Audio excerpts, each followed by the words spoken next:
Welcome to yet another episode of Shortcast over coffee. We are in sunny Mountain View in California, and I'm here at the headquarters of Matic Robots. They are building some really cool stuff, so let's go in and check out what they are up to.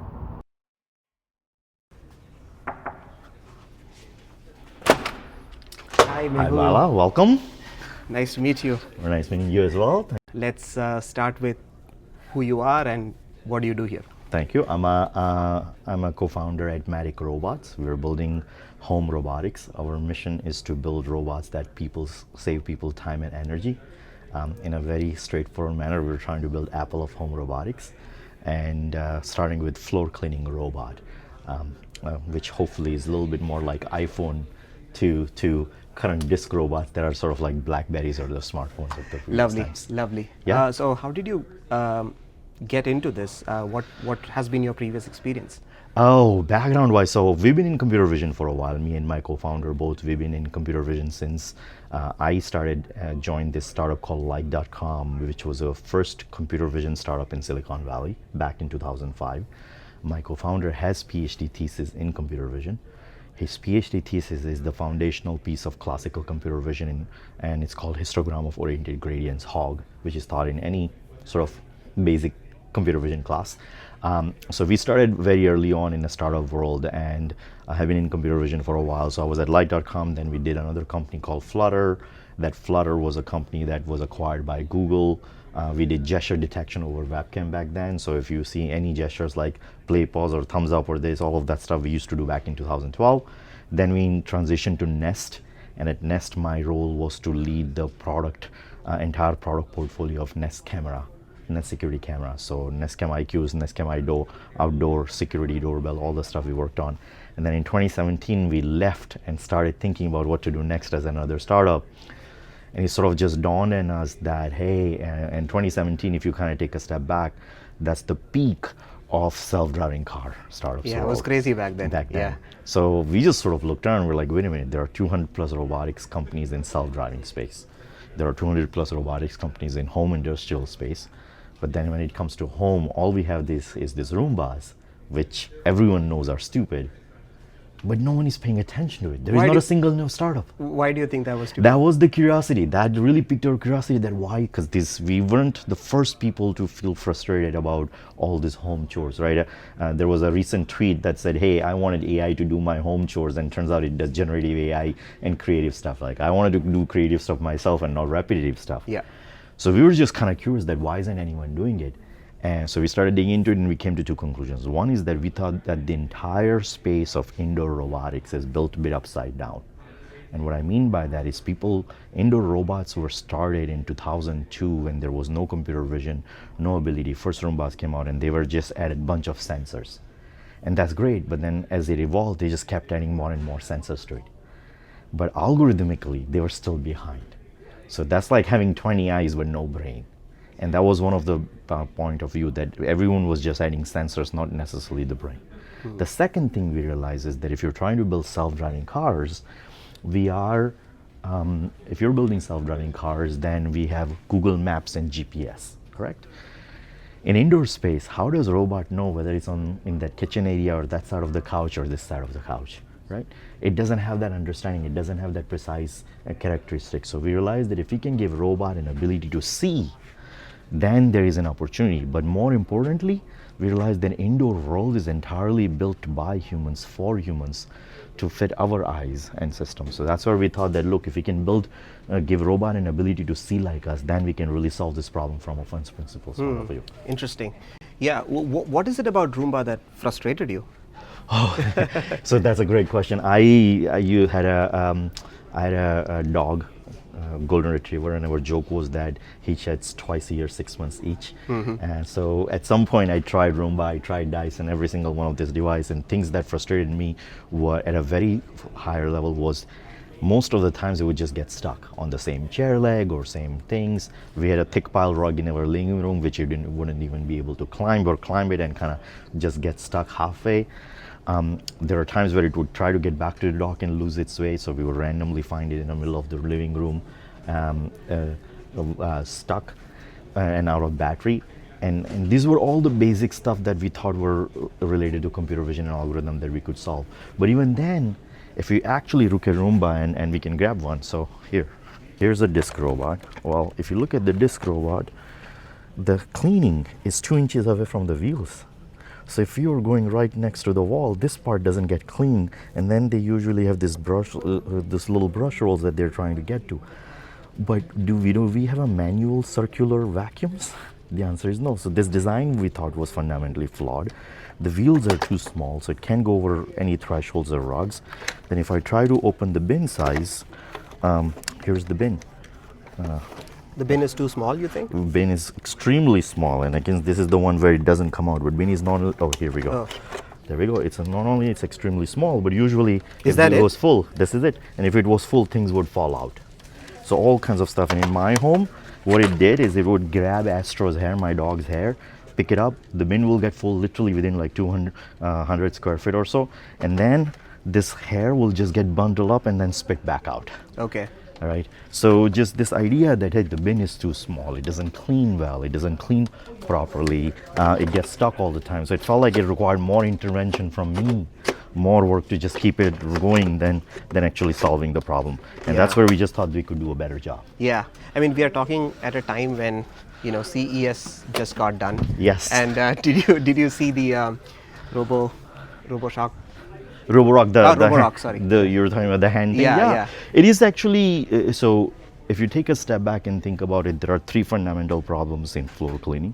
First one is actual vacuuming. The second one is mopping, especially now that we have much more hard surfaces inside home than 25 years ago when it used to be wall-to-wall carpet. People do want mopping as Just a on solution. that, is that right? I mean, people prefer more hardwood floors these days than... Oh yeah, we actually, if you go back to 90s and look at home floors, 90% of the homes used to be wall-to-wall carpet. Okay, That was the true for 60 to 90s. Yeah. Then it kind of flipped over where now people prefer hard surfaces and thick piled rugs and hardwoods. And I think it's because stones used to get really cold, wood was too expensive, and then all kinds of laminate and this material, which is somewhat cheaper, became available, and people just fashion-wise, feeling-wise, like that a little bit more. Yeah, that's interesting because I live in an apartment which has half carpet and half hardwood floors. Yeah. And for me, like in winters, the hardwood floors get far too cold. Yes. Right. Yes, So I was guessing, I was thinking why people would want to change from carpet to. I think aesthetically it just looks nicer. That The is true. modern homes are there.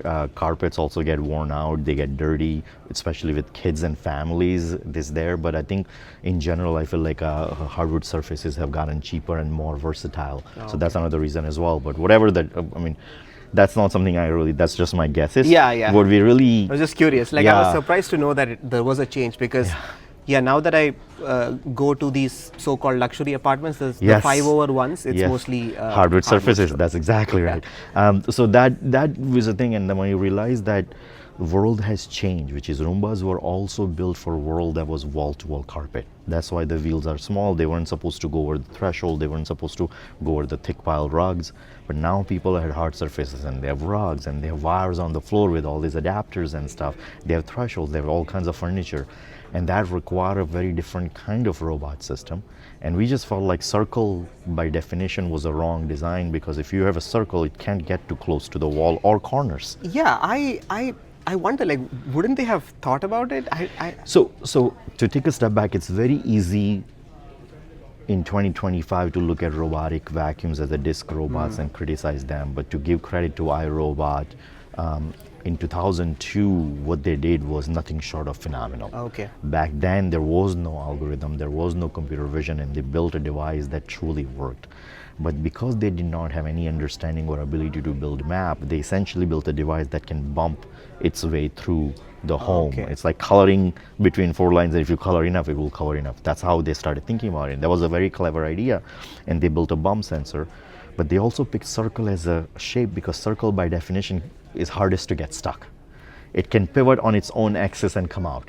It's also flat because it can go underneath the furniture. So if it doesn't know what the obstacle is, if it's low enough, it's usually just fine.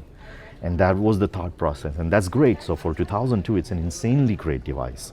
It's just that now we're in 2025, we have ChatGPT and all AI, and for that world, we need a much, much, much better devices, and AI has improved where we can do a better job. Yeah, and I see a couple of.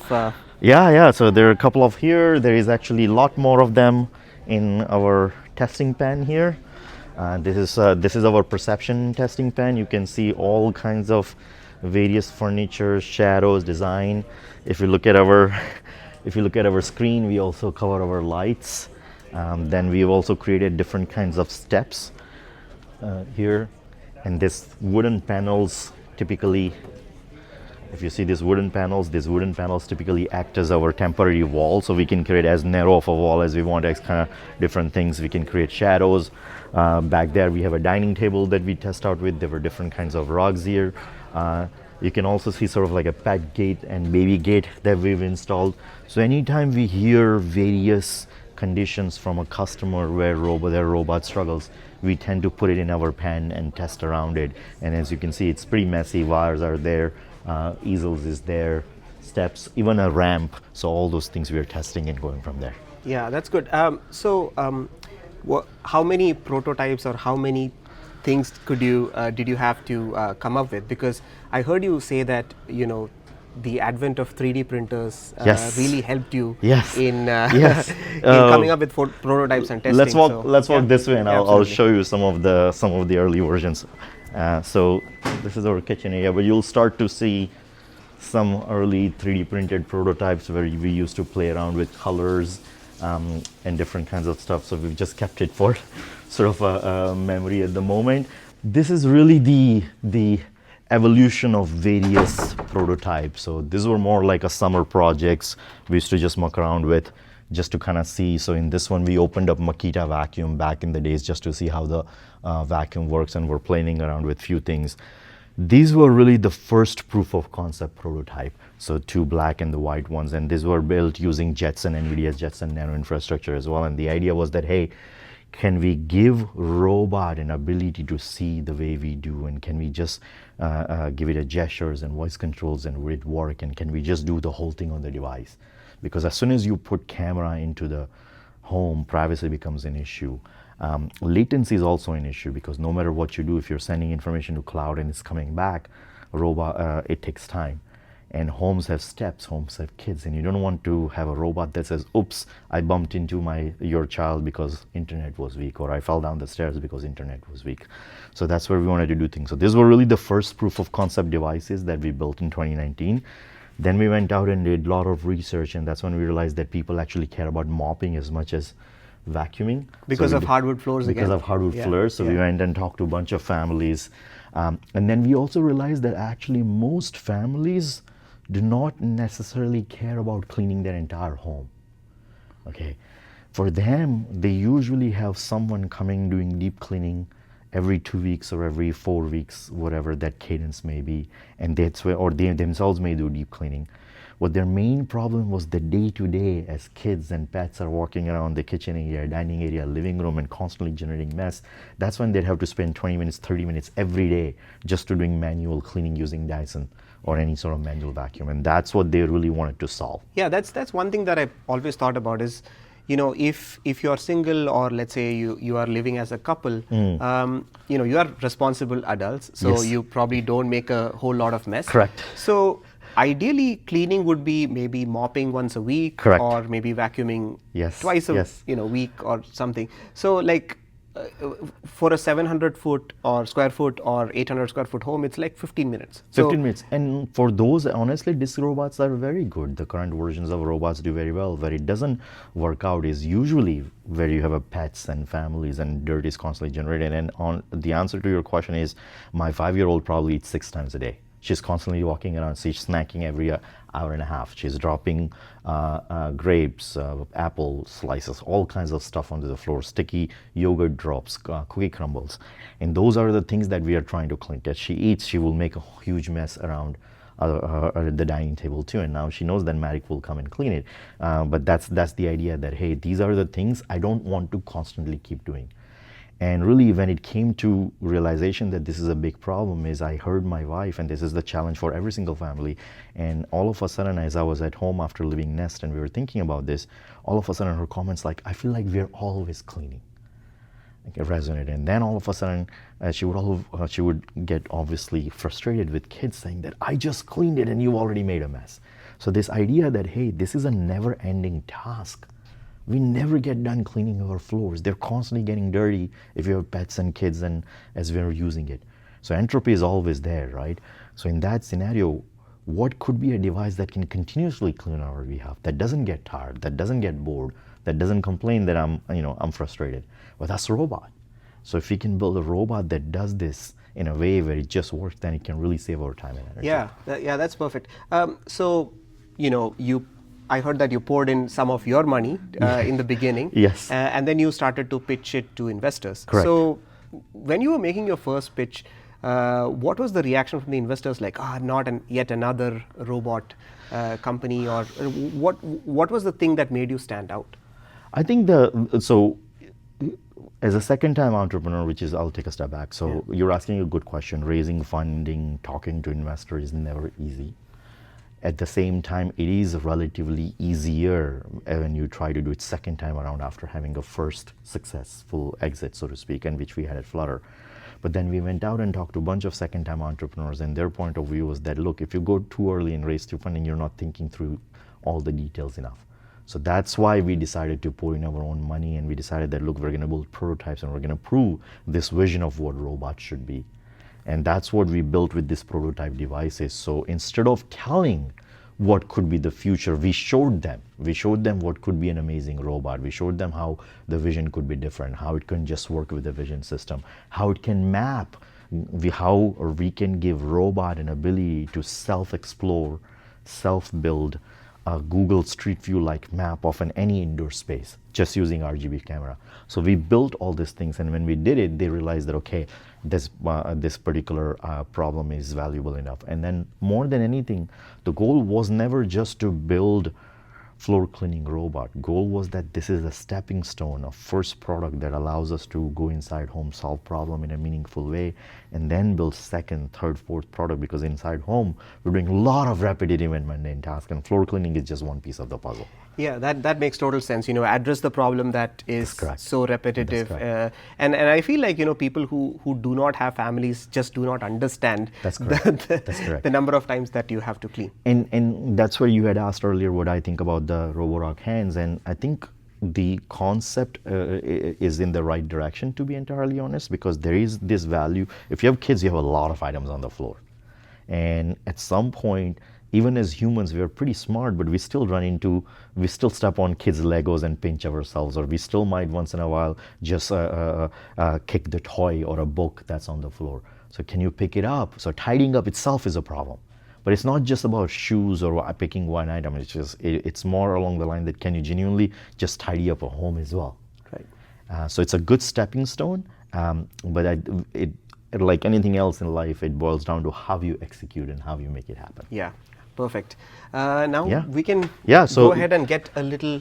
And I can also show you. So these were all mostly 3D printed prototypes, except for for one of them injection molded. So then, this is our hardware lab. This is where all of our designers and engineers, mechanical engineers, will work. I can also show you our 3D.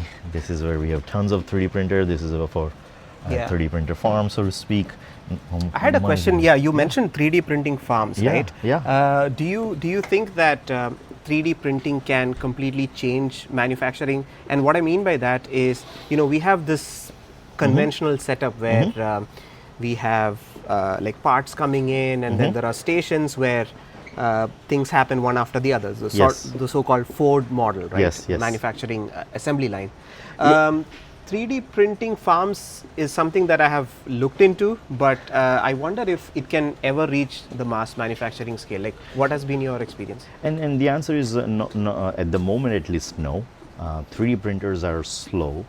They're great for prototyping. They're great for solving problems. If you have a new idea, then it's much easier to just build the prototype, try it out, make it work. But if you're trying to build something in a millions and billions of quantity, then injection molded part and the ability to build the exact stamped part, it's still amazing. Yeah. If you're trying to build rockets, let's say, you don't build millions of rockets. So in that scenario, yes, you can say that I will build a 3D printed rocket and get away with it. Or there might be certain specific part like a sole for a shoes, which are so unique that you can't be injection molded. In those scenarios, 3D printer is great. But fundamentally, for anything that is going to scales to hundreds of thousands of millions of exact same units, traditional methods are still the right way of going about it. And at the time, it's probably far more expensive, energy consuming. Correct, exactly. Slow. You just don't have enough. You can have farms where there is not enough printers out there to produce millions of iPhone or millions of robots. And also there are material limitations, right? Correct, exactly. So there are certain materials for which 3D printers are great. There are certain materials but to get the reliability that's needed, they're still not there yet. Okay. And they're expensive. You can buy, there are certain ones like Carbon 3D is amazing, but that's $150,000. And yeah, you it's can't really a super exciting startup, again based in the Bay Area. That's correct. So let's start with what are some of the differentiators. I know you touched upon a couple of things like, going over from hardwood to carpet is one. Yeah, definitely. I will be happy to kind of just talk to you in general, but one of the challenges, so this is the exact kind of carpet I had in my home. You can see that white one as well. The rug over there. Those are also tougher ones. Then you have a different kinds of laminate floors. There is a uneven tiles that a lot of people have. Those are the smooth bathroom tiles that a lot of people have in there as well. So as you can see, there are various kind of surfaces. And how do you build a single hard vacuuming system that actually works with all? Now, if you think about how humans behave, we as humans, if we know that it's a rug like this, we know that manual vacuum is not going to work because it will just pull up all the thresholds. So we clean it differently. So we adjust our efficacy method based on a floor type. So what we realize is that if you're building this device, we have to make it see what floor type it is, or recognize that it's a thick pile rug or a hard surface or laminate, and adjust this efficacy method. So that's where we've done numerous innovations. I'll just pick one of the robots. Yeah, that's here. perfect. Numerous innovations. So first is, as you can see, there is a completely reinvented and redesigned, and this robot has done tons of cleaning. So, so as you can see, but that's a good indication that it works well. That's right, exactly. and this is a completely redesigned anti-tangle brush roll that we have in our system. So hair doesn't get tangled up at all. So one of the things we heard from pet owners is that they have to flip their robot, take everything out and cut all the hair that's wrapped around it, and that's a very yucky experience, so we don't do that. The second part is, as you'll see, cleaning head is actually actuated. So in this particular robot, you can see that there is a gap. Yeah. Okay. This gap was necessary because if you're climbing over thick rugs, similar to SUV, like your sedan is not going good for off-roading because they are low cars. But if you want to go off-roading, you need higher cars. In the same way, we needed a clearance space to go over threshold. And this actuating cleaning head allows us to not only go over threshold, but automatically adjust based on the thickness of the rug. And it doesn't necessarily dig in when the rug is really, really thick. It actually adjusts based on the thickness and just does enough power. And then we also wanted to build in a cleaning head here. So now the front part is the vacuuming system, but then on the back side we have a mop roll here. And this is a microfiber mop roll, and the way it works is we have a water tank inside here, and that water gets from here to gets dripped on this microfiber brush roll, makes it wet, and then you can see actual mopping happening over that side. Yeah. And this is the first of its kind self-cleaning mopping system where water gets dripped, and as it spins, we actually squeeze the dirty water and dirt out of it and take it back into the HEPA bag, so that unlike some systems where you spray the water onto the floor, it actually doesn't spray the water, and as you can see, it's just the right amount to get the stains out. Yeah, I also see mopping, cleaning. Yeah.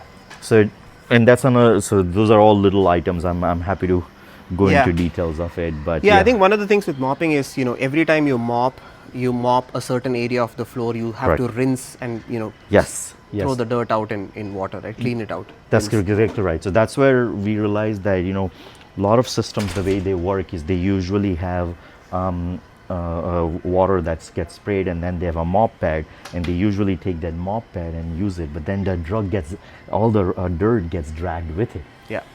So we never liked that system, so that's where we designed this mop roll that as it spins, we actually have a ring or a squeezer on top of it that squeezes all the dirt out. So with each spin, it's self-cleaning. Right. And that allows it to make sure that there is no maintenance. And then the water gets into this HEPA bag. I can just pull it up right. So there is a bag, as you can see. The bag collects both dry dirt and there is hair, but there is also this little bit of a wet it collected. And what it does is that in back here we have a sodium chloride, essentially salt, version of a salt and chemicals that turns water into a gel, and it also has an antimicrobial powder that actually kills all the bacteria and microbes so it doesn't smell. And when the bag is full, it tells you bag is full, you pick it up, you throw it away. So it's a very simple experience for users. So the users have to throw this entire... That's correct. Okay. And the reason we did that is because it's really just a trash. It's a trash can with a handle. Trash can with a handle. And this is our assembly lines. So what we decided from day one was that we're actually going to assemble the robots here, because from privacy perspective, security perspective, these are the robots that are going in our homes, and we wanted to make sure that they're assembled in California. So that's where you can see everything is happening. Yeah, or just on that, Yeah. the privacy thing, right? Yes. You mentioned that everything happens Correct. on the robot, and there's absolutely nothing sent to the cloud. Nothing sent to the cloud. So was that some of the concerns that the state-of-the-art robots had at the time? Yeah. So I was part of the prior to this, as I mentioned, I was part of Nest and Nest security cameras. Some people have it inside homes. So I was very familiar with homes, and especially homes with kids and pets, and how apprehensive users were about having camera in their home and getting that data streamed to cloud. Now, once you put that data to cloud, it can get leaked, which happened to, I believe, in iRobot's case. There were some leaks recently. Ecovex, that's another robot vacuum company. They built Dbot. They got caught, and their robots were hacked. Similarly, Eufy maker Anker had security cameras that were hacked. So once you put these things inside home, nefarious party will hack. So one of the best ways to protect privacy is to make sure that data doesn't even leave into things. If we don't have a data collected or stored, that means no one can hack it.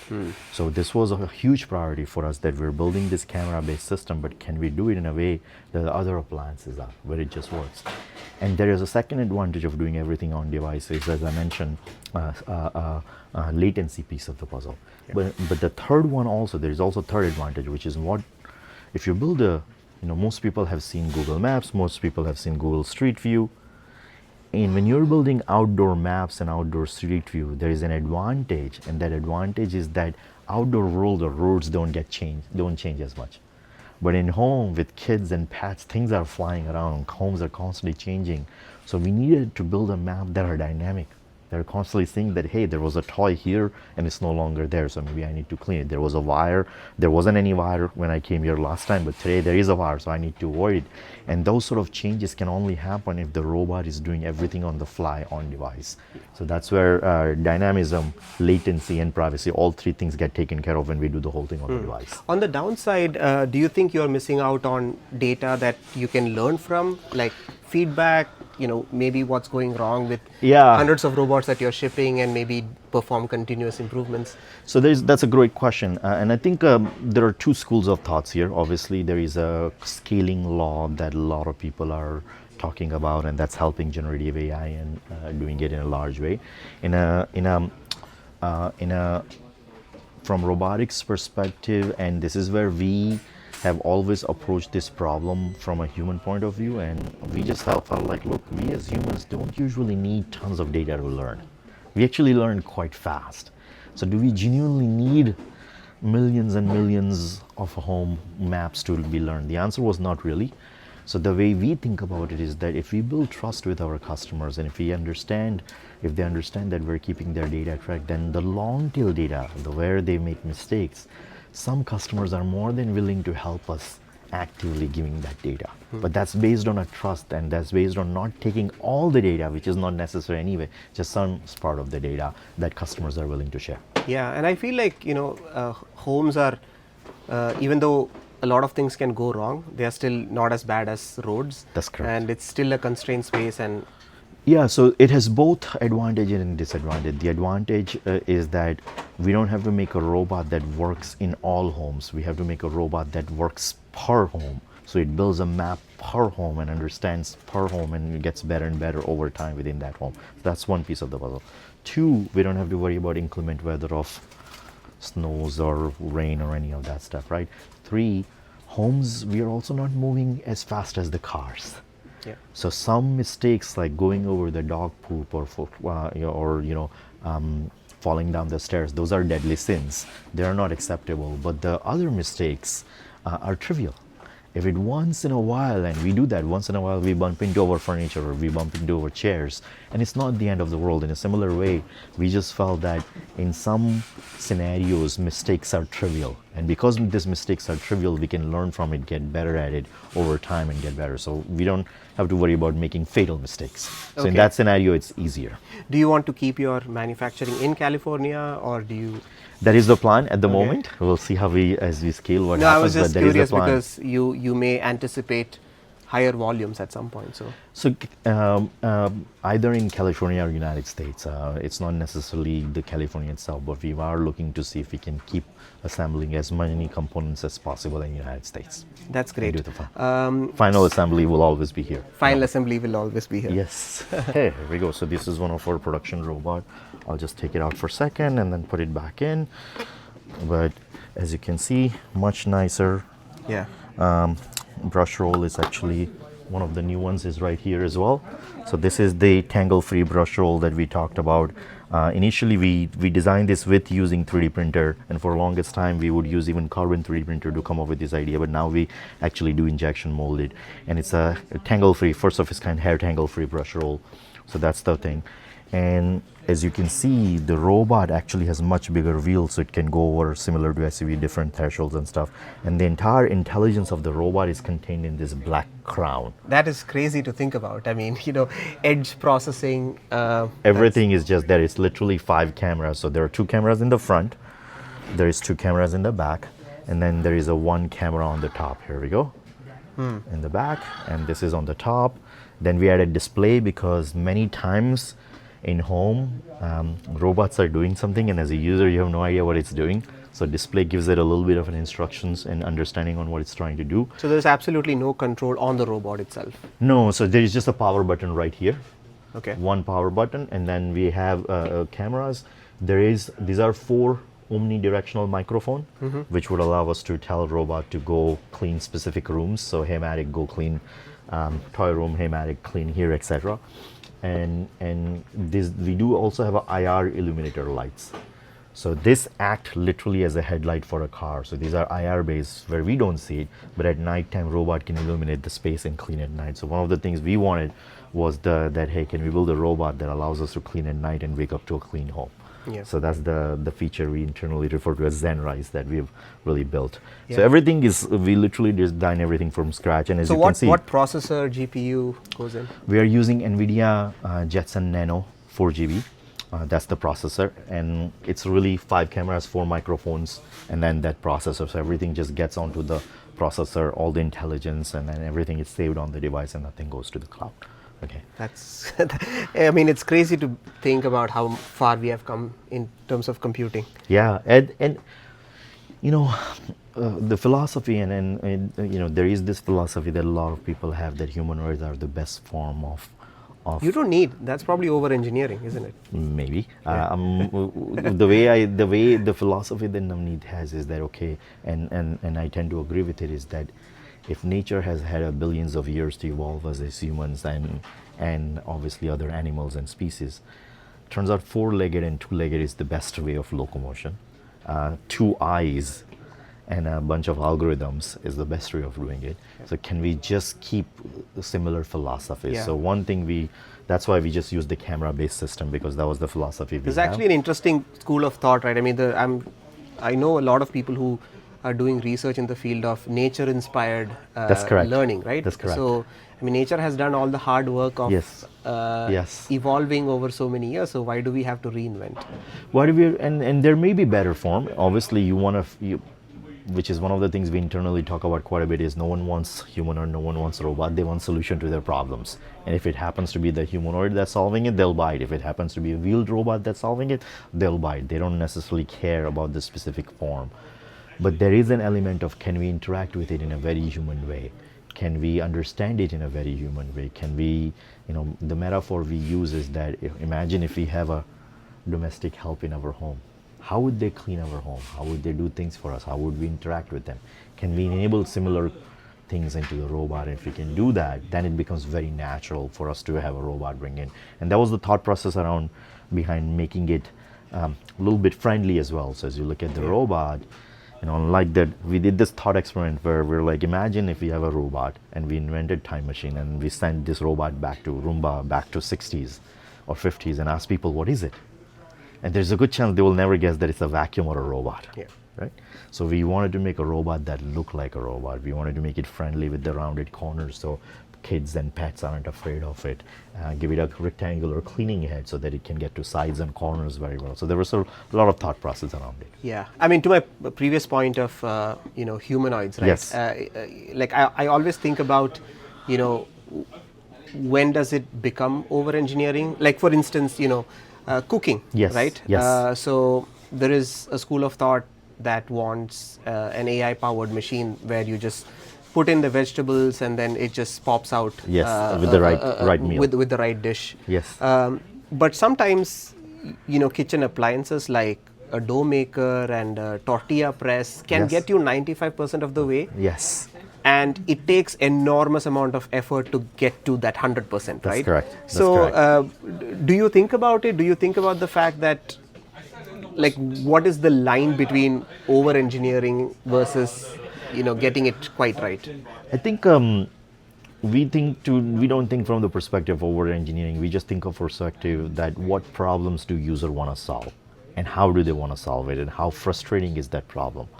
One example that I can do in the context of floor cleaning robots is, a lot of people ask that, hey, is it going to climb my stairs? Oh, that was my next question. Right? Is it going to clean my stairs? Yeah.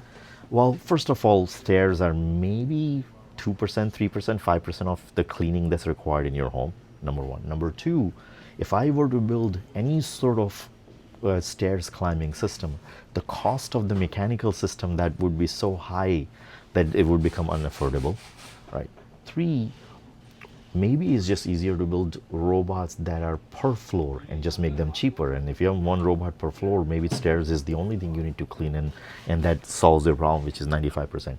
But if you really, really want stair climbing robot, well, our stairs are built for two-legged and four-legged pets. Two-legged. So I genuinely feel that the best way to deal with stairs is the humanoid form or the four-legged form.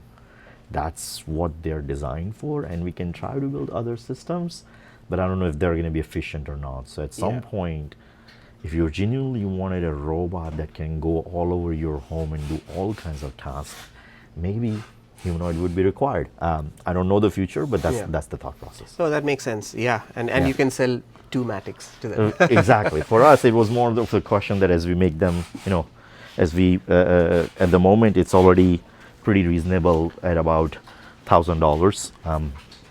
Priced at $1,000, which is reasonable compared to even the hand robot that you were talking about, which is probably somewhere around $2,000. So we already made it quite cheaper compared to a lot of robots out there. But then the idea is, as we scale, if we can make it even further affordable, then people will just put multiple robot versus putting something that can climb the stairs. Yeah. About manufacturing and keeping the costs low, because ultimately the cost, you will just pass it on to the consumer, right? Correct. Do you see a benefit or a wind of change where manufacturing is coming back to the US? And have you done any sort of cost analysis as to, like, say if you were to make this in Vietnam or China, what sort of a difference would it make to the consumer? To be entirely honest, at the moment, if you're trying to build any sort of system in millions, United States unfortunately has just lost infrastructure that was necessary. The fact that it's coming back is great. The fact that people are trying it is great. I genuinely feel that if you were to invent manufacturing robots and take the cost of labor out of the way, then we can leapfrog the whole system and bring it all together. And I'm genuinely very excited about what people are doing in that space, and that includes us, which is where, hey, we want to at least assemble it and see what we can vertically integrate. The advantage from a consumer is not only just cost perspective, but also that it allows us to iterate faster. Because anytime you have something manufacturing 8,000 miles away, there is just a time and distance and slowness that gets added. So can we iterate faster? Can we scale faster?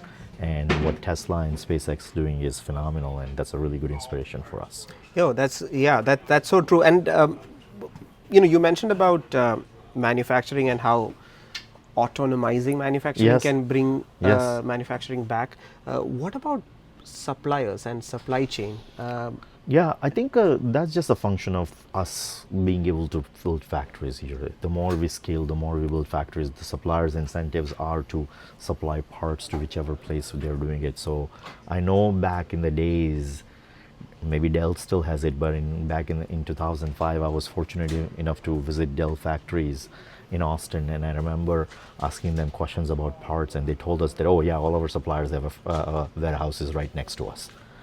So I think it's just a function of scaling, that if we can bring manufacturing back, if it works here, then suppliers has incentive to come in here as well. Perfect. I know we went quite deep into the hardware and the tech. Yes. Let's talk a little bit about the software as well. Yeah, absolutely. So let's go ahead and do that. Maybe I can just show it to you as well. This is really the unboxed version of the Crown, and then you can see we have 1 and 2 cameras in the front. There's 2 cameras in the back. These are the microphone arrays right here on the top, and then just the power button display and the 5th camera, and everything goes directly. We send data directly to this NVIDIA GPU using this wires and connections, as you can see, and everything gets processed and sent back to the system. So this is really the entire stack of the robot. And you had brought up cost earlier, but one of the reasons we did just 5 cameras was to make sure that, because these cameras are relatively cheap, they're ubiquitous, they're already in cell phones everywhere anyway, so this allows us to keep the cost down, and we invested in building the brain versus the better eyes, so to speak. So that's really it. And then what we can do is, let's start with how the robot works. So this is where maybe I'll grab your phone and let you do the honors of turning on the robot. Oh, sure. So turning it on. Yeah, please unbox it. Open the box. Here we go. Okay. There we go. Oh, great. Thank you. And then you can press the power button right there. That's it. And then it comes off the... That's right. And hopefully, as you can see, it has a little greeting there for you too. A little hard to see on the camera. Oh, it says hello Bala. Oh, it's crazy. Yeah. Oh, so the idea is that, hey, it should be a little brighter, but idea is Do that I get it to should take one home? not yet, unfortunately, not this one, but yes, hopefully soon. But the idea is that, hey, if it's a robot, it should roll out of the box. It is living. If it's truly autonomous device, you shouldn't have to pick it out of the box and turn it on. So can it roll out? So that's where we built in this RAM. It kind of greets you as a family, so it feels a little bit of a and this is quite nice, that so the customer can just scan the app. That's exactly that scan allows the QR code. QR code. Robot comes out of the box. As it comes out, as you can see, you'll see a little bit of my feet here as I'm standing in front of it and move, and feet appear. So it has the front camera view, the back camera view, and first thing it says is that, hey, start mapping. And it says I see something in front of me, so I'm gonna back, and it will start building a real-time map. And this is it really acts as a human, which is when we go into a new space, we explore it, we figure out where the obstacles are, learn, and here it will also get your feet as well. There we go, and it says, okay, I see 2 sets of feet, and where do I go? And there we go. It just found a way around you. So we'll just explore, build a map, and figure out where things are, just like a human being. As it's building the map, it's already actually capturing the semantic information. So it already knows that some of these are obstacles, and this itself is a carpet that I'm looking at. So it's already trying to make sense of the whole space. And then at any point in time, let's say if I just wanted it to explore this area first, I can just long press on the map and tell it to go here. And it will say, okay, I'll find my way around it. So now it's again going to go around me. The way algorithm works, Bala, is that it's a greedy algorithm. What I mean by greedy algorithm is that it just kind of keeps exploring until it learns that there is no more space to go. So I'm just sort of pointing in this direction because this area is open, it wants to go explore. But I wanted to go in that kitchen area where the surface type is different so you can see how it works. Oh, yeah. Right? Yeah. So now all of a sudden it's starting to go from hard surface to carpet, and as you can see, it's recognizing it. It's also a darker area. It amazes me the quality of rendering, right? Thank you. Yeah. I think we can distinctly see the difference between the carpet. That's exactly right. And if I tap on the floor types map, it's even more clearer now. So in floor type, it actually immediately sees that, hey, there is a line here. This is where carpet ends. This is where hard surface begins. It's capturing all things. As you can see, this magenta blue color is also the wires that you see at the end. So it's also capturing all this wire information right next to the water cooler there. That is crazy. So it already is recognizing that information. And what I can do is, for now, I will just stop it and say, okay, you've explored enough. And when you stop, if it was home, it will explore everything until it doesn't have a space left beyond obstacles. Once it does that, what it does is it starts labeling the room. So in this case, because this is an office and we haven't trained, it may not do perfect job, but it's it thinks that, okay, this is a kitchen, so you get kitchen 1, kitchen 2, kitchen 3. It's dividing those space. It's also thinks that this narrow path is a hallway, or this might be a living room with its couch and everything. And now the advantage we have is that if it has these various rooms that it's auto detecting, we can tap on any of these spaces and say clean in that order, or just clean the ones that I want you to clean, or just prioritize kitchen 1 and 2.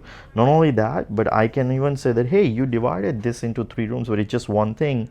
So we have a very simple functionality where now I can just go into settings here and say, hey, I'm just gonna edit room boundaries, take this 2 and then say merge.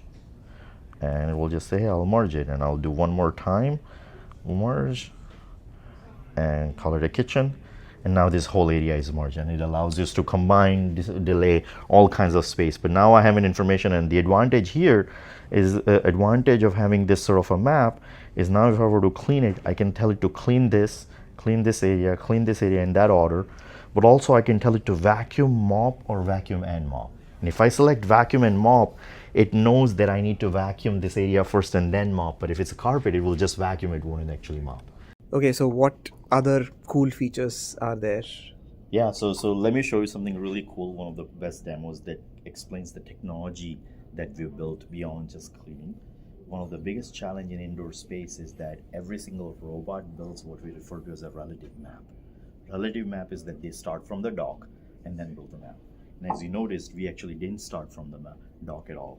So now what I will show you is, as you can see, this is the kitchen area that the robot map. You can see robot is there, right? And what I'm gonna do is I'm gonna have you hold this iPad. I'm gonna go and blindfold robot with all the sensors. Okay, there we go. Now it's blindfolded. Okay.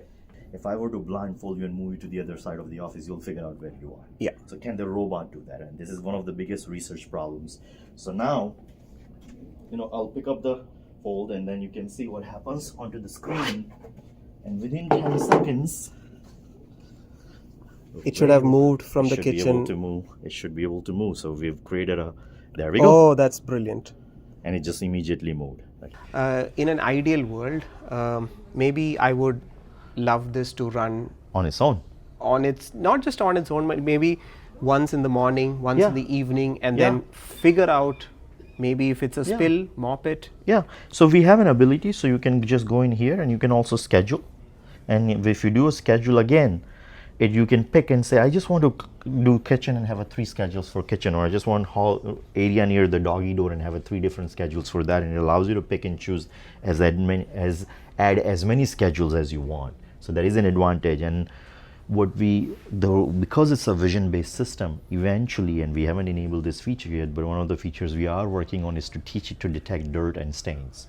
So the idea is that at night, or maybe early in the morning, depending on user's preference, once a day it will try to clean the entire home based on the schedule or preferences you have.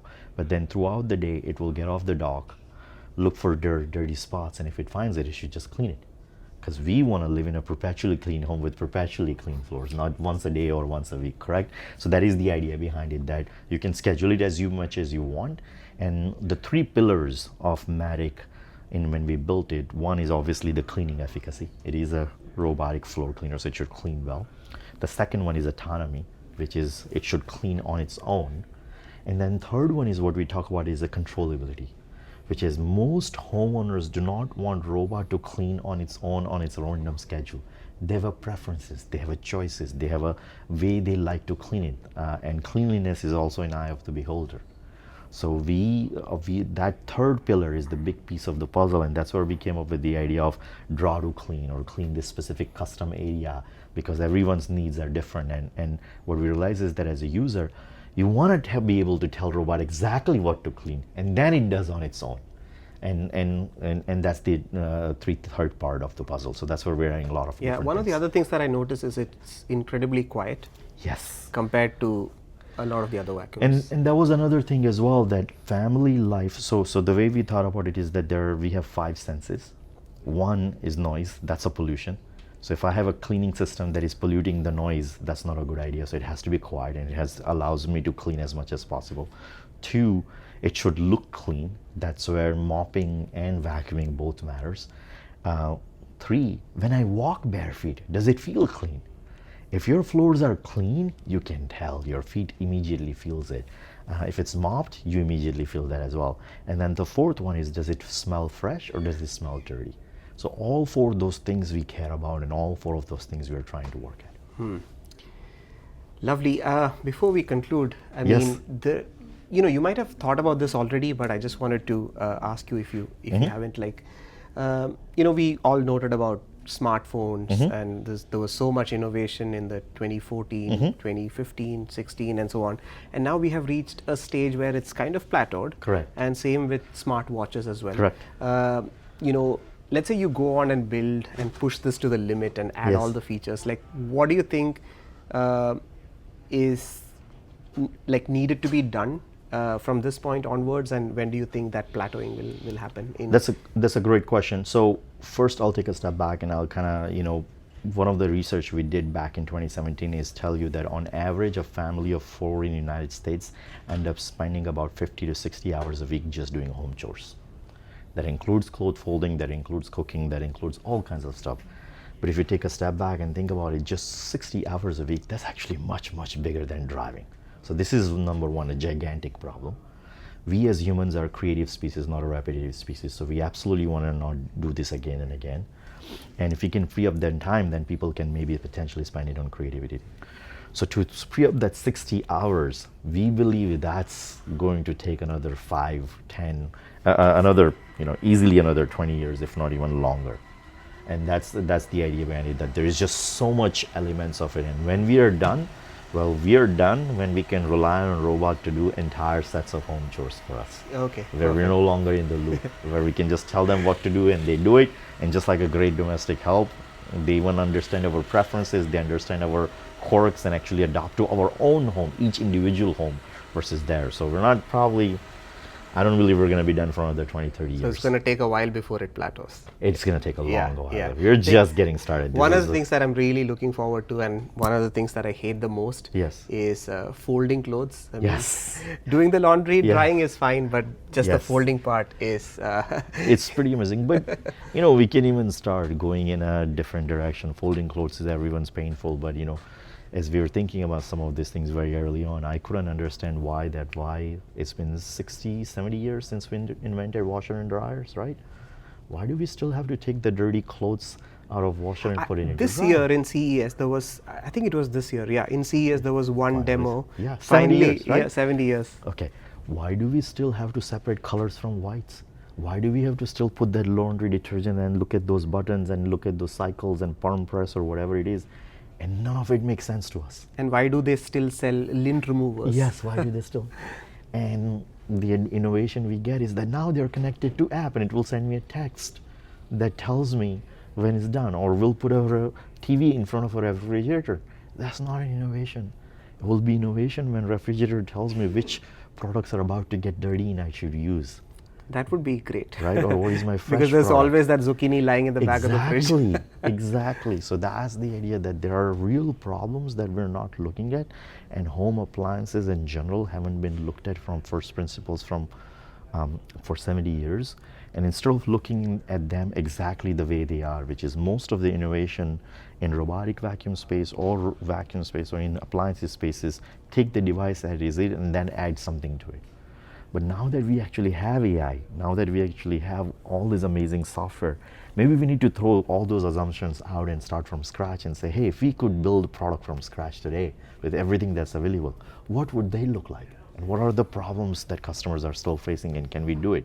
And that's the idea behind it. Yeah, I think sometimes we make incremental improvements to something that has been going on for tens of years. Yeah. But redesigning something from scratch is Yes. And And who then- knows, things would look far different from how they were. That's exactly right. And some of them is you just question, and I think biggest thing that, anecdote that I always tell is to my kids is that, hey, in India growing up, I grew up in India until I was 15. Growing up, I still remember even back in 90s, my clothes not only got washed every day, they got ironed every day, and dishes got cleaned multiple times a day, and homes got broomed and mopped twice a day. That's because in India, it was very easy, even as a middle class family, very easy to afford domestic help that matched the entropy inside our home and constantly cleaned. Well, that's not possible in the United States. Labor is quite expensive. So that's where robots are perfect. They should be continuously cleaning our home, because we want to live in a clean home all the time, not once a week, as I had mentioned earlier. So in the same exact way, can we build a system that allows us to even clean one dish if we want, one piece of cloth if we want it? Should we really have to collect dirty clothes for a week before we can clean them, or always have to wait till dishwasher is full before we can do it? So it's just a function of how do we think about it, how do we solve the problem, and what problems that are worth solving. Perfect. Well, Mehul, thank you so much for your Absolutely. time. It was absolute pleasure. Likewise. It's a great space. I mean, Thank you. You can Appreciate see it. quite busy. So Yes.